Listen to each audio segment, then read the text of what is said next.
গাঙ্গুর নদীর ওপর এই নরবরে সেতু। বৈদ্যপুর তালার মোড় থেকে দেবীপুর জিটি রোড পর্যন্ত এই সেতুর ভগ্নদশা।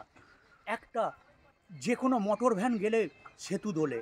এই নরবরে সেতু দিয়েই পার হয় ছাত্রছাত্রী থেকে রুগী সকলে।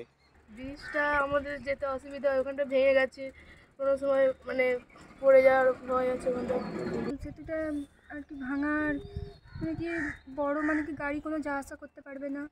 আমরা যখন স্কুল যাই তখন এখানে যখন এক গাদা সাইকেল বা কোনো গাড়ি যদি ঢুকে যায় এই দিক থেকে যদি চলে আসে ওই দিক থেকে আমরা আসতে পারি না।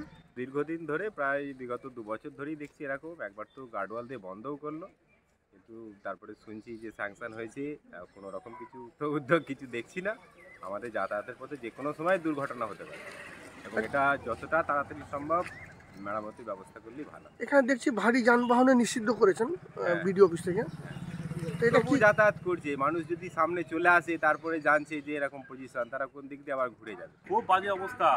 এই আসছে সব মন্ত্রীরা সব যায় এখান দিয়ে, আগে যেত এখন আর যায় না, কোনো ভালো রাস্তা দিয়ে যায়। হ্যাঁ, কোনো ব্যবস্থা নেই। দুদিন ছাড়া ছাড়া সব গাড়ি করে আসে, ম্যাডামরা আসে, ভালো ভালো ড্রেস করে আমরা দেখে যাই। কী হয় কিছু বুঝতে পারি না। আসে দেখে যায় চলে যায়, আমরাও দেখি। এই রাস্তাতে কি মাধ্যমিক পরীক্ষা দিতে যায়? হ্যাঁ, মাধ্যমিক পরীক্ষাতে একমাত্র রাস্তা এটা, 3টে গ্রামের একমাত্র রাস্তা এটা। এই ব্রিজ ভেঙে গেলে ওদেরকে নদীতে শাড়ি পরে নদী দিয়ে আসতে হবে, এমন অবস্থা। খুব মাধ্যমিক মানে একবারে ওদের ব্রিজটা চলে গেলে ওদের পরীক্ষা দেওয়া বন্ধ হয়ে যাবে। ওদের প্রায় ওই দিক দিয়ে ঘুরে ঘুরে যেতে হবে, আপনার ধামাসের মধ্যে কিছু না হলেও 12-13 কিমি বাড়তে যেতে হবে। এই ব্রিজের ওপরই নির্ভর করে প্রায় 12-14টি গ্রামের মানুষ। ব্রিজ ভেঙে গেলে যাতায়াত সম্পূর্ণভাবে বন্ধ হয়ে যাবে। আমার শহর কালানা থেকে রাজকুমার ঘোষ, কলকাতা টিভি।